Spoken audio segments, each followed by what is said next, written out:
India की कल से आज तक की सारी बड़ी खबरें अगले 3 मिनट में। पीएम नरेंद्र मोदी का नाम एप्स्टीन फाइल्स में मेंशन हुआ है। यूएस डिपार्टमेंट ऑफ जस्टिस ने एप्स्टीन फाइल से रिलेटेड 3.5 मिलियन नए पेजेस रिलीज किए हैं। इन डॉक्यूमेंट्स में से एक में M2 एप्स्टीन ने 9 जुलाई 2017 को लिखा था कि इंडियन प्राइम मिनिस्टर मोदी ने उनसे एडवाइस ली और इजरायल में यूएस प्रेसिडेंट के बेनिफिट के लिए डांस और सॉन्ग किया। ये लाइन मोदी के 4 से 6 जुलाई 2017 वाले इजरायल विजिट से रिलेटेड लगती है, लेकिन एमई ने ये क्लेम्स को रिजेक्ट किया है। नवंबर 2025 में भी कुछ डॉक्यूमेंट्स रिलीज हुए थे। इसमें सामने आया था कि एप्स्टीन ने 2019 में पीएम नरेंद्र मोदी और फॉर्मर ट्रम्प स्ट्रैटेजिस्ट स्टीव बैनॉन के बीच एक मीटिंग अरेंज करने की कोशिश की थी।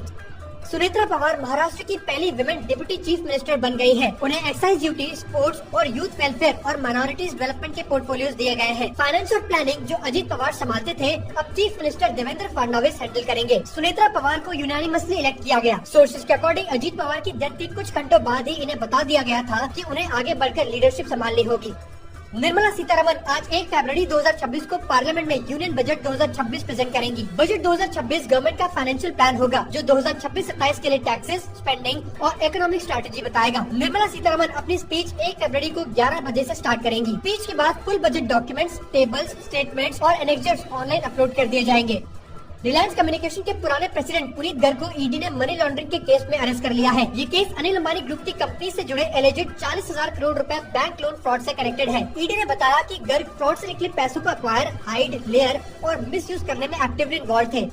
पाकिस्तान क्रिकेट बोर्ड ने अपने T20 वर्ल्ड कप 2026 किट का लॉन्च लास्ट मिनट कैंसिल कर दिया। किट रिवील ऑस्ट्रेलिया के खिलाफ सेकंड T20 आई की लॉस के तुरंत बाद होना था, लेकिन पीसीबी ने अनअवॉइडेबल सर्कमस्टांसेस का रीजन दिया। सोर्सेज के अकॉर्डिंग एक्चुअल रीजन ये है कि पाकिस्तान के फॉरेन ऑफिस ने अभी तक टूर्नामेंट में पार्टिसिपेशन के लिए फाइनल क्लियरेंस नहीं दी है।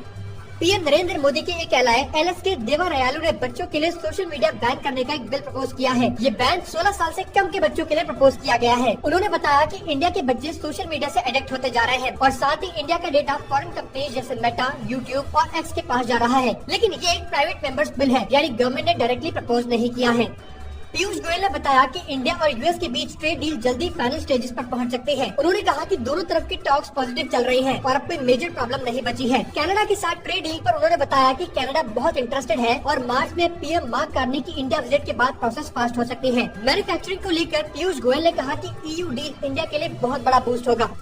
साउथ वेस्ट पाकिस्तान के बलूचिस्तान प्रोविंस में बलोच लिबरेशन आर्मी ने एक बहुत लार्ज स्केल अटैक लॉन्च किया। ऑफिशियल्स के हिसाब से लगभग 10 सिक्योरिटी पर्सनल और कई सिविलियंस मारे गए और रिटेलिटरी ऑपरेशंस में 37 से 60 के बीच मिलिटेंट्स भी मारे गए, लेकिन एग्जैक्ट नंबर्स अलग अलग रिपोर्ट्स में थोड़े डिफरेंट हैं। ऑफिशियल्स के मुताबिक इमीडिएट अटैक्स को कंट्रोल कर लिया गया है, पर सिचुएशन अभी भी टेंस बनी हुई है। तो ऐसे डेली करंट अफेयर्स के लिए मुझे फॉलो जरूर करना।